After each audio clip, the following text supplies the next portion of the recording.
রান্না করতে আমি বরাবরই পছন্দ করতাম। তা বলে এই নয় যে বিয়ের আগে আমি রান্না করেছিলাম। বিয়ের আগে না আমাকে মা কাকিমারা অনেক জোরাজুরি করতো রান্নার জন্য। তাই হয়তো একবার দুবার করেছি, তাও ভুলে গেছি। কিন্তু বিয়ের পর এসে আমি ভয়ে ভয়ে থাকতাম, আদৌ কি আমি রান্না করতে পারবো? কেউ কি আমাকে হেল্প করবে রান্নার জন্যে? আর কোনটার পর কোনটা দিতে হয় সেটাই তো আমি জানি না। এরকম করে মনে মনে ভাবতাম আর ভয় পেতাম। আর অনেক কিছু গঞ্জনা সহ্য করতাম, অনেক কিছু কথা সহ্য করতাম রান্না করতে পারতাম না বলে। কিন্তু ওই যে তোমার জন্যে অন্তত কেউ তো আছে যে তোমার কথা ভাববে। তা বলে মানুষ ভেবো না।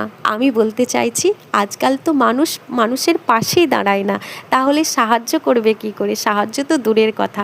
আমি বলছি ভগবানের কথা। আমি ভগবানকে খুবই বিশ্বাস করি আর ভগবানের ওপর প্রচণ্ড আশা রাখি। তাই তো উনি আমার অনেক রকম পরীক্ষা নেয়, আর পরীক্ষার পর নেওয়ার পর অনেক রকম সাফল্যও দেয় আমাকে। তাই হয়তো আজকে আমি ভালোভাবে রান্নাটাও পেরেছি। জানো তো, রান্না নিয়ে আমি প্রচণ্ড কথা শুনেছি সবার কাছে, পারতাম না বলে অনেক বকুনিও খেয়েছি।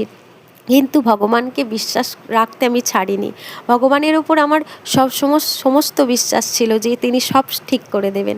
তাই হয়তো আজ আমি পাকাপোক্ত রাঁধুনি হয়ে উঠেছি। জানো তো, রান্না করতে আমার বেশ এখন ভালো লাগে।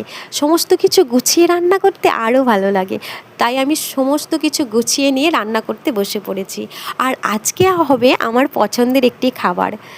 আর আমার পছন্দের খাবার হলে তো আর কোনো ব্যাপারই নয়। আর সমস্ত কিছু গুছিয়ে রান্না করলে মনে হয় যেন মনটাও শান্তি হয়। এদিকে দেখো, উনানে কড়াই বসিয়ে তেল গরম করতে দিয়ে দিয়েছি, আর এদিকে সমস্ত আলু ভাজতে শুরু করেছি।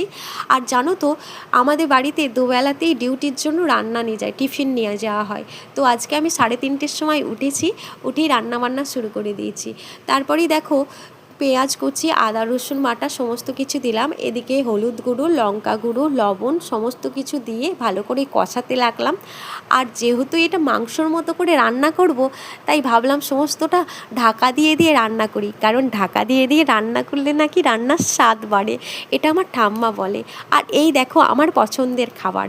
কার কার এই খাবারটা পছন্দের জানি না, কিন্তু আমার তো হেভি লাগে খেতে। আর আমাদের বাড়ির সমস্ত জনই এই খাবারটা পছন্দ করে, শুধু আমার শ্বশুরমশাই বাদে। আর যেহেতু এটা মাংসর মতো কষাচ্ছি, দেখো কেমন কালারটা এসেছে, খুব সুন্দর কালারটা এসেছে না? আর তারপরে এই তরকারিগুলো ছিল দুপুরে, তাই আজকে গরম করে নিলাম।